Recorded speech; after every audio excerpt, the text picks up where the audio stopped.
crecido con temas de salud, bioseguridad, es que sea bastante participativos, entonces con toda la confianza de hacer comentarios, inquietudes y demás. Veo que es un grupo pequeño, esto facilita mucho la interacción, ¿cierto? Porque a veces cuando hay grupos más grandes, las personas se limitan bastante en preguntar.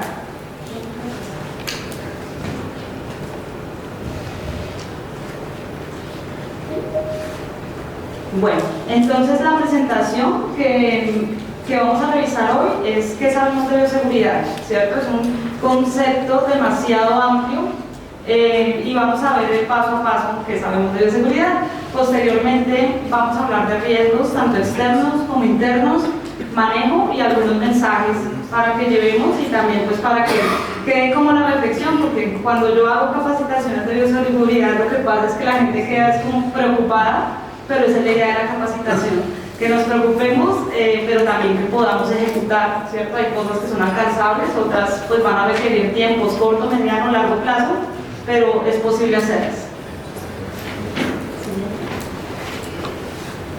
Entonces, si yo pregunto para ustedes qué es bioseguridad y si me dicen una sola palabra, pueden participar tranquilamente, no va a ser al dedo, pero pueden participar tranquilamente. ¿Qué es la primera? ¿Cuál es la primera palabra que se les ocurre a ustedes con bioseguridad? Seguridad. Sí, ¿qué más? El autocuidado. Señor. Autocuidado. El autocuidado, bien, bien, incluso con el COVID, yo creo que fue un ejemplo bastante importante. ¿Quién más? Medidas sanitarias. Todas las medidas sanitarias. ¿Alguien allá en la auditoría está participando o se le abrió el micrófono? No sé. Bueno, entonces básicamente es, puedo darle la siguiente foto. Cuando hablamos de bioseguridad hay muchas palabras, engloba muchas palabras, principalmente hace mención a lo que corresponde a prevención, medidas, salud, protocolos, enfermedades. ¿Puedes pasarla? Disciplina. Yo creo que la mejor palabra que puede definir bioseguridad es la disciplina en procesos de prevención, ¿cierto? Porque desafortunadamente hemos aprendido, yo digo que afortunadamente también las enfermedades nos han enseñado muchas cosas, y es que si hacemos las cosas bien van a funcionar, pero no es que las hacemos bien porque nos están viendo, sino porque exista un grado de conciencia, ¿cierto? Y es un tema de cultura. En mi escuela pasada a mí me enseñaban algo así, que la bioseguridad era como una religión, ¿cierto? Pero es una religión donde tenemos que tener la convicción que estamos haciendo las cosas para que funcione mejor, y eso obviamente va a conllevar a mejores resultados y a mejor productividad. Mejores resultados productivos sencillamente son la consecuencia de todas las cosas que hagamos bien en bioseguridad. Siguiente. Porque los riesgos existen. Estamos en un mundo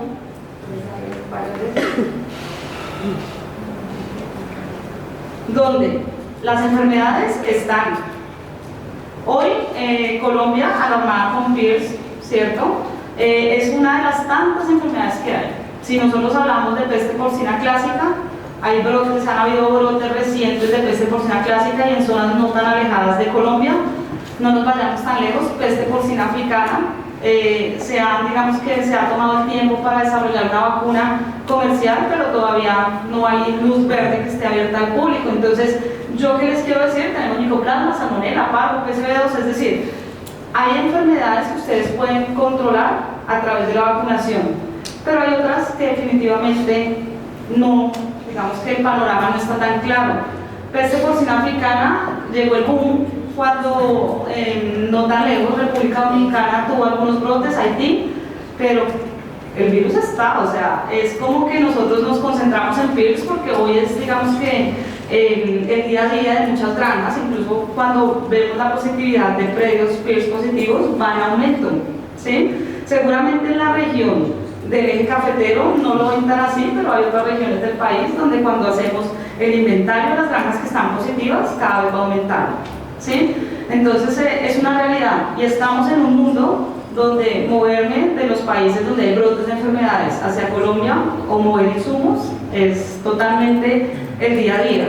Se mueven aviones, se mueven personas, se mueven insumos, Entonces es como que tengamos la mente abierta a que este mundo es bastante, así como hablamos como de la virtualidad, cómo nos acerca, pues así mismo las enfermedades también no van a pedir permiso para ingresar a las granjas.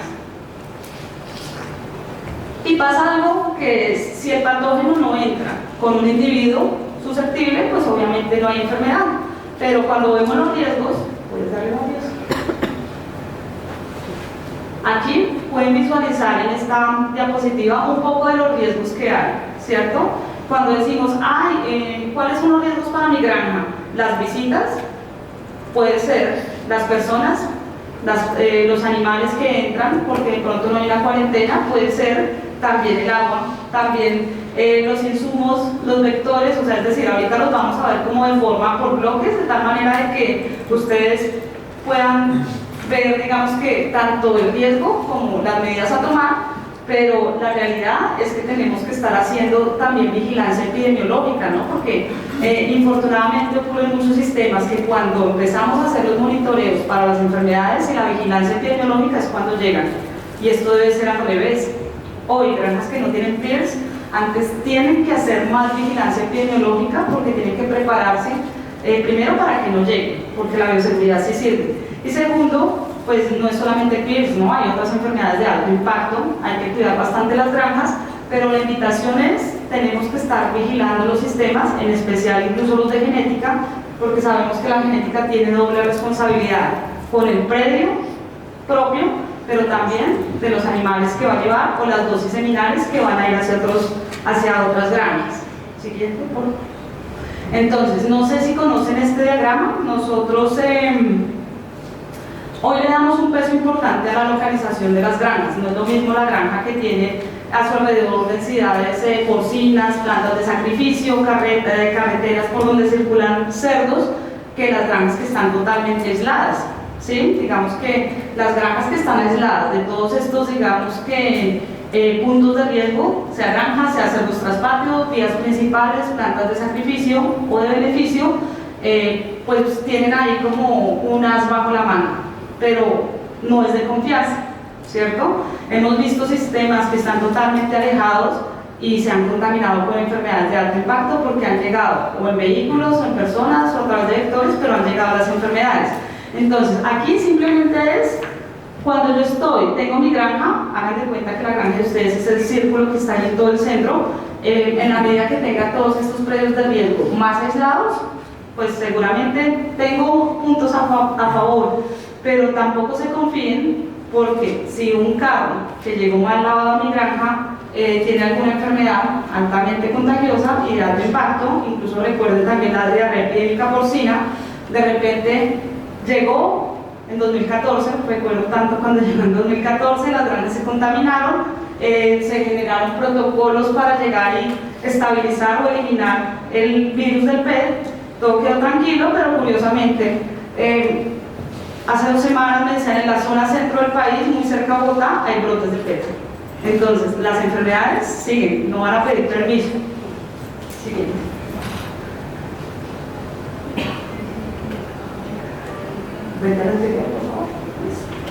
Entonces, reposición. ¿Ustedes creen que este es un riesgo alto, medio o bajo? Altísimo, ¿cierto? Incluso por eso les decía, como tipo, la granja de genética tiene doble responsabilidad con el predio propio, pero también con todos los genes que va a diseminar, porque no es solamente, o sea, las genéticas hoy han evolucionado mucho y se mencionaba en un inicio, a veces cuestionamos otros aspectos cuando vamos a ver no necesariamente la genética. Entonces, ¿a qué punto voy? Si yo tengo una genética sana, mi pirámide de producción, de sanidad empieza muy bien. Pero si yo tengo una genética que tiene unos problemas infecciosos, pues créanme que los desafíos van a empezar. Esa cascada va a ser, los resultados van a ser totalmente negativos. Mensaje número 1, y esto no es solamente para hacer café, sino yo creo que es para la porcicultura colombiana. Nosotros en el pasado, las granjas quedaron con unas cuarentenas que están dentro del mismo predio, eso no es una cuarentena, ¿cierto? Una cuarentena debe ser un predio que esté aislado, ¿cierto?, de la unidad de producción para que los animales se puedan observar durante determinado tiempo y así chequear, monitorear enfermedades y evitar que ingresen a las granjas como tal. ¿Sí? Entonces, viene el punto número 2 respecto a la reposición. Si yo tengo una granja que está absolutamente sana, va a diseminar genes a través de animales en pie o a través de dosis seminales, un punto importante es la frecuencia con que yo ingreso esos animales. En el pasado, y digo, la porcicultura va avanzando mucho, ¿cierto? La sanidad también es muy dinámica. Lo que pasaba hace 10, 15 años atrás ha cambiado un poco. ¿El mensaje cuál es? En la medida que yo tenga menos ingresos externos, voy cerrando brechas de bioseguridad. No es lo mismo que yo reciba hembras cada mes, ¿cierto? Y hembras de pronto que ya estén muy grandes, a que yo diga, voy a hacer una planificación de la granja donde ingreso distintas edades en la menor cantidad de veces y que sean animales jóvenes que realmente se puedan aclimatar a la realidad de mi granja. Entonces, este tema de frecuencia de introducción es supremamente importante para que lo tengan presente y la edad. Si yo voy a aclimatar hembras para micoplasma, no tiene mucho sentido recibir animales de 130 días cuando sabemos que una aclimatación bien hecha para micoplasma debe iniciar a los 50 días de vida. Entonces todo esto, pensemos como en todas las enfermedades para que hagamos bien un modelo de bioseguridad. Siguiente. Como les decía, estas son apenas algunas de las características de una cuarentena, ¿cierto? Donde necesito que la instalación sea externa a la granja, ojalá si puedo segregar el personal, mucho mejor. Nos gustaría que tuvieran nieve, pero no mentiras, no la nieve, incluso las temperaturas muy bajas también son más problemáticas para casos del virus, ¿no? Porque él va a sobrevivir más en el tiempo, pero solamente es, exacto, tiene mayor tasa de supervivencia. Entonces, esto es simplemente para recrear, pero lo que quería mostrar con esta imagen es, entre más retirada esté de mi predio, mejor, ¿sí? Que el personal que está en la cuarentena, ojalá, de preferencia que sea distinto. Ahora, sabemos que hay granjas de todos los tamaños, sabemos que la logística es distinta, pero por lo menos, digamos que algo básico, que haya cambio de ropa, que haya cambio de botas, porque no tiene sentido de que tenga los animales en un predio, pero a la vez mueva a las personas entre la granja de cuarentena y la granja de producción. Programa de aclimatación, monitoreo cuando llegan los animales. Puede ser que mi genética me envíen muy sanos los cerdos, pero si se contaminaron con algo en el transporte, lo van a incubar ahí y de repente no lo van a manifestar inmediatamente, sino días después. Y eviten siempre la mezcla de orígenes. De pronto en Cercafé esto es un poco menos probable, pero a veces uno encuentra granjas donde mezclan genética 1, genética 2, genética 3, entonces al final no saben ni siquiera cuál es el estatus sanitario que tienen los animales como tal. El tema de bioseguridad a veces parece muy obvio, ¿no? A veces parece muy básico, pero mi recomendación siempre es nunca sumamos, siempre hay gente nueva, siempre van cambiando las medidas, es decir, este es un tema que requiere capacitación continua, pero lo más importante es que la gente dimensione como los riesgos existentes. Siempre deben existir protocolos que estén documentados y que estén señalizadas las áreas, porque si no señalizamos, pues la gente no tiene ni idea de lo que tiene que hacer. Y está muy ligado a lo que les mencionaba anteriormente, definir muy bien las áreas, porque si yo no tengo mis áreas definidas, difícilmente la gente va a respetar las normas de bioseguridad. Entonces, hay zonas limpias, hay zonas sucias, hay zonas que anteriormente hablábamos de zonas intermedias, pero yo realmente esto lo pongo blanco y negro, zona sucia o zona limpia, porque a veces esas áreas intermedias lo que permiten es como abrir mucho la brecha de que puede que sí, puede que no, es blanco o es negro. Y aquí, este es un ejemplo de modelo de capas de bioseguridad. ¿Cuál es el punto aquí? Que cada capa me va a mitigar los riesgos. Iniciamos en la primera, vamos pasando por favor. Si uno quiere, y esto aplica digamos que para granjas de genética comerciales, si sabemos que los zapatos que utilizamos para movernos en distintas áreas, no queremos introducirlos en la granja. Es una realidad porque incluso nos enseñaba la diarrea epidémica porcina que si yo tenía 1 gramo de materia fecal en los zapatos, ingresaba a un predio que estuviera libre de PET, podía hasta contaminar más de 1000 cerdos. Entonces el punto es que ojalá que el calzado que utilice sea propio de la granja, o en su defecto también que utilizara polainas o botas desechables para cuando me bajara el carro. La siguiente capa es lo que ustedes, no sé si lo conocen, el modelo de ducha seca. ¿Lo conocen o...? Entonces, si se fijan, para de pronto los que no están tan familiarizados, es una banca donde yo coloco toda la parte sucia, queda antes de la banca, me siento en la banca, ya sé los zapatos, y después paso a la zona, digamos, de las duchas. ¿Qué es lo importante acá? Que realmente se use bien la banca, no solamente que esté de adorno, sino que cuando vaya a ingresar, pues que no tenga contacto mis medias con la parte donde dejé los zapatos, indistinto de que tenga las polainas. Siguiente. La ducha. La ducha, hagan de cuenta que la ducha es como cuando ustedes están en la casa. La ducha uno la quiere supremamente limpia. Entonces, algo que ayuda mucho es que cuando hay duchas que ingresan distintas personas, que tengan como el orden y que tengan un cronograma de aseo y desinfección, que un día lave uno, que un día desinfecte el otro, porque si no, créanme que eso se vuelve bastante complejo. Y aquí, este es sencillamente un ejemplo de la zona sucia, de la zona intermedia o el filtro y la zona limpia.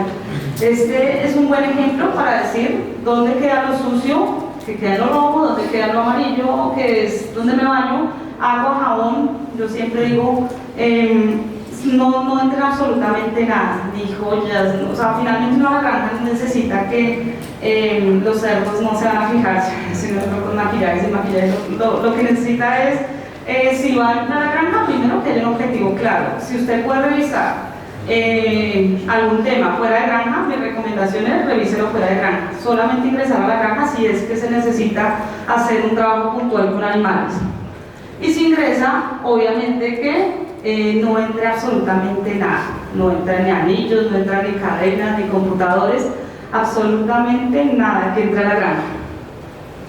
Y este es un modelo, incluso este me gusta mucho. Acá simplemente esta presentación es para ustedes pueden quedar con ella, pero es el paso a paso para ingresar a la granja de cerdos. Me gusta mucho la infografía porque le da como, por ejemplo, cuando uno trabaja con personal, le ayuda mucho a visualizar cuál es el objetivo real de esta ducha. Les hablo de personas, ¿cierto? En cuanto a los riesgos, pero también los insumos implican un riesgo importante. Todo lo que venga de calle, de almacenes agropecuarios, indistinto de que los proveedores tengamos unas medidas de bioseguridad muy rigurosas, que entren cajas totalmente nuevas, es algo que estuvo en un área sucia.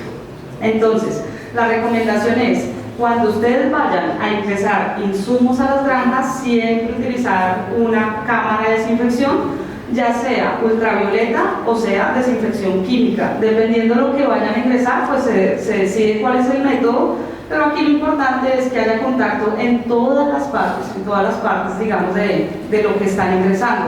Cuando son insumos grandes, incluso muchas granjas lo que han implementado es cuartos de desinfección, de tal manera de que yo deje mis insumos, los desinfecten, sea por aerosol, y al otro día les dejo un reposo sanitario de determinado tiempo. Y esta es una infografía muy bonita que me gusta mucho, es de la Universidad de Minnesota, y lo que básicamente muestra es que también la desinfección ultravioleta está avalada. Hay varios estudios que muestran cómo reduce la carga bacteriana, cómo reduce la carga viral, pero hay que tener unas condiciones de uso. Incluso acá pueden ver que hay un rango, ¿cierto?, para efectos herbicidas que tiene, digamos, que estarlas calibrando. No es que le coloco las luces ultravioleta y ya la dejo absolutamente quieta. Incluso aquí están las recomendaciones generales, como cambiar las bombillas regularmente, tenerla bien organizada, rotar los objetos. La luz ultravioleta tiene que penetrar totalmente el contenido que yo estoy ingresando y recubrir las paredes laterales con material reflectante. La seguridad es lo primero. Aquí entramos con otro riesgo. Aquí creo que hay gente del tema ambiental, ¿cierto? Entonces, no, digamos que dicen que acá sobran un poco las palabras, pero la calidad microbiológica del agua, tanto para consumo de animales como para el lavado de las instalaciones, debe ser totalmente potable, ¿sí? Porque a veces nos reportamos problemas infecciosos, digestivos, entonces vamos a decir, compremos X vacuna, Y vacuna, pero ojo, nos está faltando, siempre vayan a lo básico, distinto digamos que hayan soluciones que ayuden a mitigar, sea vacunas, sea antibióticos, lo que sea, primero que lo básico esté bien para que lo demás funcione. Y el alimento, pues ustedes trabajan, acá no me voy a detener mucho en alimento, pero lo que es agua y alimento, además que todo esto hace parte de los dominios del bienestar animal. Si esto está bien, seguramente los resultados también van a ir bien, pero si yo suministro agua de este tipo, pues los resultados van a ser bastante complejos. Aquí pasamos, aquí tenemos gente que tenga que ver con transporte, con transporte de granjas, vehículos, ¿no? Bueno, igual, indistinto de que ustedes no estén asociados, digamos que no tengan una relación directa con transporte, pero sí pueden estar afectados directamente por falta de bioseguridad en transporte. Mensajes clave. Primero, que tenga un embarcadero obviamente apto para el carga y descarga de animales, pero lo más importante es colocar los límites. El carro que vaya a cargar lechones, que vaya a cargar gordos, bueno, en fin, el carro que vaya a cargar animales, hasta dónde puede llegar y qué puede hacer el conductor de la granja. Si yo voy a permitir el ingreso de un carro a mi granja, tiene que estar totalmente limpio. Incluso esta imagen es muy chévere porque para poder garantizar un sistema de lavado que sea eficiente, tengo que tener buenas herramientas para el lavado. No solamente es necesito presión, necesito agua de calidad, incluso para utilizar la detergencia necesito espumadoras, pero el mensaje es el siguiente: la tecnología facilita los procesos, pero el mensaje es claro: materia fecal 0%, hablando del tráiler como tal, ¿cierto? El tráiler que voy a utilizar para el transporte. Incluso cuando nos vamos a la minucia de revisar estos vehículos, primero, si hacen revisiones de noche, siempre deben utilizar linterna, porque en la noche pues no se va a hacer la misma inspección que de día, pero si les tocara de noche, utilicen la linterna. Debe haber una persona dedicada totalmente a la inspección de carros, y una parte es la inspección visual, pero otra parte es utilizar pruebas o métodos o tecnologías que me permitan evaluar ese lavado.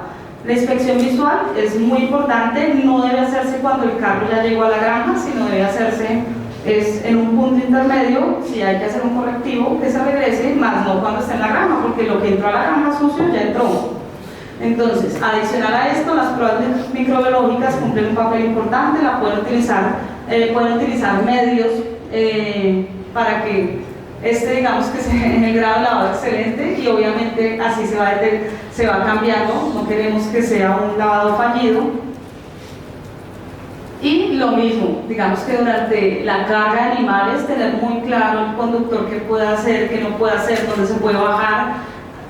En lo personal, a mí me gusta que los conductores nunca se bajen del carro, en lo personal.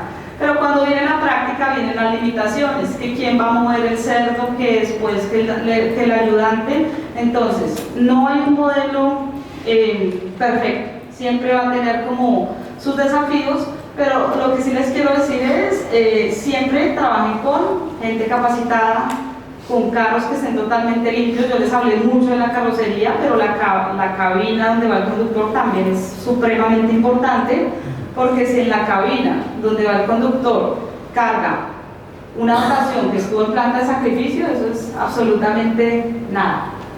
Y aquí viene la parte de la descarga, obviamente instalaciones que estén con todas las condiciones para que los animales bajen bien. Aquí en bioseguridad, tanto en el vehículo como en los embarcaderos, tengan en cuenta que estén en buenas condiciones, porque si yo tengo un vehículo que está muy deteriorado, que está la carrocería muy dañada, ¿quién va a limpiar eso?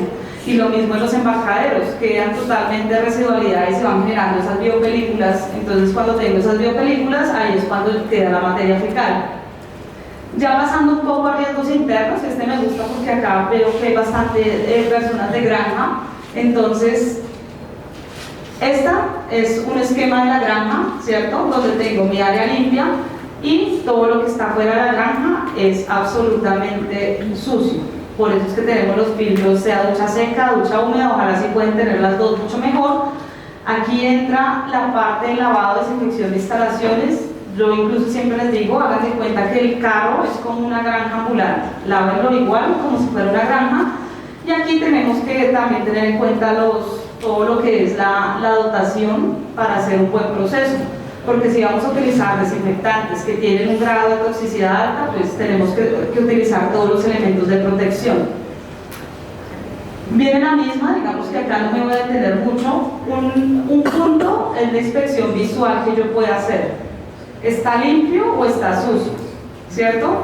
Pero no vamos a decir, no, es que tiene como hay un bordecito, no, está limpio o está sucio, porque si en una maternidad queda materia fecal de animales que tuvieron un brote de colibacilosis o que tuvieron un brote de salmonela, porque ahorita nos estamos viendo brotes de salmonela en maternidad, pues ¿qué va a pasar? El lechón recién nacido se va a inocular, ¿cierto? Se va a contaminar de salmonela y empiezan los brotes, animales con diarrea que pues, la respuesta a antibióticos también va a ser un poco ineficiente. Entonces, tolerancia a materia fecal en instalaciones y en lavado de vehículos, cero. Suena un poco fuerte, ¿no? Porque dirán, no, pero es que eso es un bordecito, no pasa nada, pero no pasa nada, sí pasa, porque el animal es el que va, digamos que a manifestar. Este tema de pediluvios, ¿ustedes les gusta, usan pediluvios en las granjas, sí o no? ¿Sí? ¿Y cómo cuándo cambian el pediluvio? Cada 2 días. Todos los días. Bueno, el punto es el siguiente. No vamos a hablar o sea, la frecuencia se establece en base a qué. A que siempre debo tener incluso una manguera con agua y jabón para lavar bien las botas antes de meterlas al desinfectante.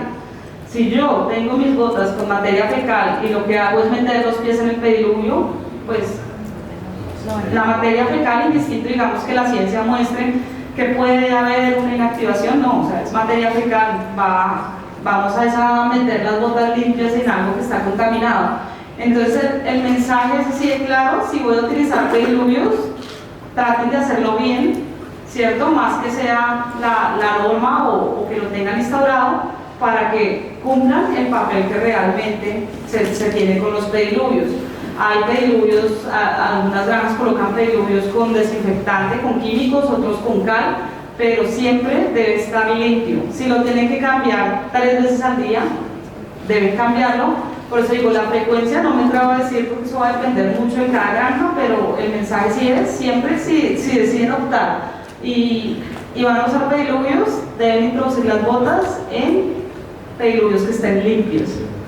Acá viene algo, no me va a tener mucho, es vacunación, hacer como buenos procesos de vacunación. Obviamente las vacunas tienen un papel importante dentro de la sanidad de los sistemas. Por fortuna hay vacunas que ayudan para el control de enfermedades, porque si tenemos esta foto, que tengamos las vacunas o los medicamentos, antibióticos, analgésicos y demás así, pues empiezan, qué tan raro, la vacuna no me funcionó, el antibiótico no me funcionó, y esto parece ficticio, ¿no? O sea, pero esta es una foto de la vida real, solamente que acá por obvias razones no se va a citar, no se va a referenciar el punto donde fue tomada. Incluso la limpieza de jeringas en el caso de productos donde tengan que utilizar jeringas es supremamente importante. Protocolo McRae, cambiar aguja por hembra, por animal adulto. Si estoy trabajando en lactancia, una aguja por camada, o si la quieren cambiar también por animal, hay quienes es mucho mejor, hay quienes la cambian. Y acá entra una partecita importante que es la higiene de las manos. Yo era en la escuela, porque eso ya fue hace varios años, pero era desde la escuela, donde no podíamos tener ni siquiera esmalte en las uñas, para que realmente nos diéramos cuenta si las uñas estaban limpias o estaban sucias. Entonces mi recomendación es, si pueden tener las uñas cortas, las personas que están en granja, y sin esmalte, mucho mejor para optimizar los procesos, y obviamente temas de vigilancia. Y acá viene una partecita que es el lavado de manos. A veces, yo creo que el COVID nos ayudó un poco nos enseñó a lavarnos mejor las manos, ¿no? Porque a veces uno ve personas que hacen los pasos de la lavada de manos, lo hacen en 2 segundos y dicen, pero ¿cómo se lavó las manos? Y esta es una infografía que me gusta mucho porque muestra las áreas que se suelen lavar peor, las que quedan con un lavado medio, pero también las que se lavan bien. Entonces, si ustedes ven esta imagen, pues mucha gente incluso ni se baña las manos. El lavado y la desinfección de manos es supremamente importante. Aquí tampoco me voy a detener mucho, pero también el control de vectores en granja, y además de los productos que utiliza uno para el control de insectos, para el control de roedores, este tema en las granjas sí que es importante, es no dejar escombros, no dejar como toda esa parte que están en construcción, entonces llegan y van acumulando jaulas, van acumulando un poco de desechos que se vuelve el medio ideal para los roedores. Entonces, si uno habla de control de plagas, esta partecita es supremamente importante. Compostaje, en la mayoría de granjas obviamente ya todo es compostado, hay que manejarlo bien para garantizar el efecto, digamos que lo que se quiere lograr. Hablamos de sostenibilidad al inicio. Este tema de sostenibilidad también está muy conectado con el reciclaje, ¿cierto? Tener las canecas adecuadas para residuos que sean peligrosos, para los residuos que sean plásticos, para los que sean de vidrio. Esto, digamos que más que una exigencia, yo creo que es bastante amigable con el medio ambiente y obviamente con los manejos de sostenibilidad. Aquí no sé quién será el modelo, pero es de Hacer Café, ya no está el modelo, quedó en la web. Entonces el modelo básicamente era para resaltar, yo sé que acá en Hacer Café hay un peso importante para lo que corresponde al factor humano, y créanme que la razón de cualquier empresa siempre va a ser el humano. Entonces, si yo tengo desde propietarios, gerentes, profesionales, funcionarios de granja, proveedores, transportadores, personal, todo el mundo comprometido y entrenado, la bioseguridad funciona. Incluso, ojo con las granjas que están en obras, porque a veces cuando hay obras, esta gente de la construcción parece que no fuera de la granja, y son, mejor dicho, de los factores más riesgosos que hay para que cumplan los protocolos también. Y aquí el manejo, este es un modelo, no sé, ¿conocen el protocolo de McRebel? ¿Les suena o no les suena? Bueno, si no les suena, igual este es una infografía que se llama las 10 reglas de oro, está muy alineada con el protocolo McRebel, donde básicamente me dice manejos básicos de la maternidad, como evite la transferencia de lechones, utilice una aguja por camada, ojalá por individuo, no mover los lechones, obviamente hay un momento en que pueda mover, otros no. Si es una granja positiva PIRS, el mensaje no mueve absolutamente nada, y así sucesivamente, no mezclar animales de distintas edades. Esta infografía también se las podemos compartir, y esta es una regla que me gusta mucho porque sirve para el control de distintas enfermedades, indistinto de que esta sea muy enfocada en PIRS, que se llama la regla número 1. Al hacer adopciones, mover lechones solo si es necesario. En el momento del parto, es muy probable que las cerdas de un mismo grupo tengan un elevado número de lechones por camada.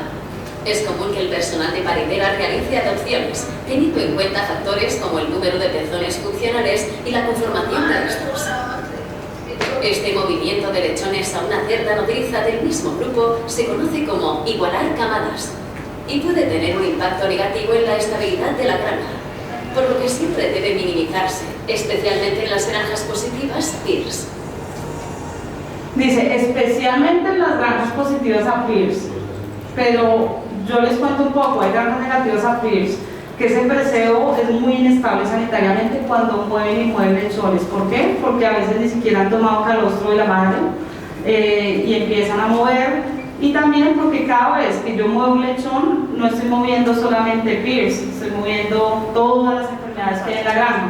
Entonces, esa regla de oro es supremamente importante si uno quiere tener granjas muy estables. Y este es un modelo del queso suizo, les puede ser muy útil y es básicamente lo que menciona es digamos que cada rodaja de queso es como una barrera y lo que hago es que en la medida que tenga más barreras voy a tener sistemas más sanos. Porque no son perfectas, fíjense que cada uno tiene sus limitaciones. Eso pasa como las pruebas de diagnóstico. Si yo hago un ELISA, si hago un PCR, si hago una histopatología, cada una tiene su objetivo, pero también tiene sus limitaciones.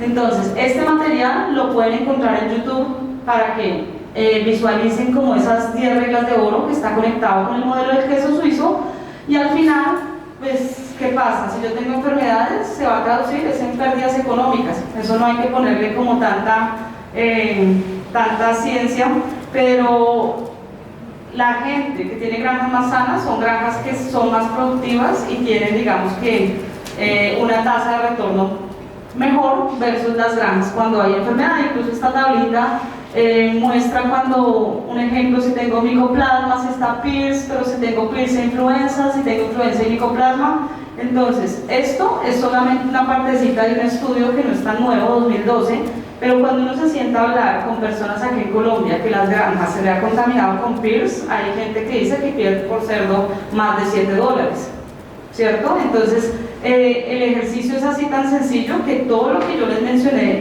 de bioseguridad se va a traducir en mejor retorno de inversión. O sea, pareciera más costoso, ¿no? Pero es que ahora tengo que hacer pruebas que me cuestan 10 millones versus antes no tenía que hacer nada, pero si le entra un brote de PIRS, pues va a ser más crítico. Y este es un estudio que me gusta mucho y es básicamente que cuando manejamos altos estándares de bioseguridad nos van a conllevar a un uso más responsable de los antibióticos.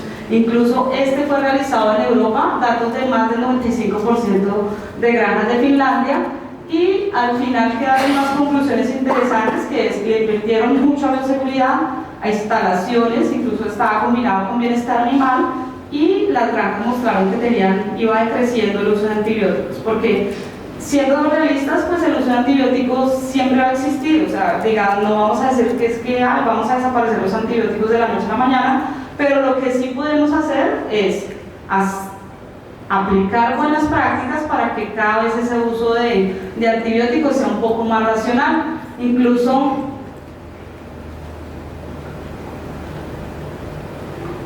dentro de los mensajes, ya prácticamente cerrando, es que todas las granjas tienen riesgos de bioseguridad. Se los decía en un inicio, si mi granja está a 10 kilómetros de otras granjas, mucho mejor, pero si esa granja que está a 10 kilómetros de otras granjas recibió animales que estaban contaminados con una enfermedad o llegó un carro mal lavado, se va a contaminar también. O sea, el riesgo siempre existe. O las granjas que son súper estrictas con el control de vehículos, pero entró alguien que no se bañó, sea porque es que el propietario, si entra, no se baña. Ojo con eso, digamos que la bioseguridad se debe aplicar a todo nivel.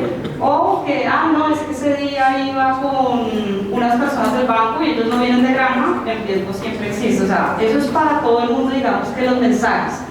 El éxito obviamente depende mucho del conocimiento y de la motivación de mi gente.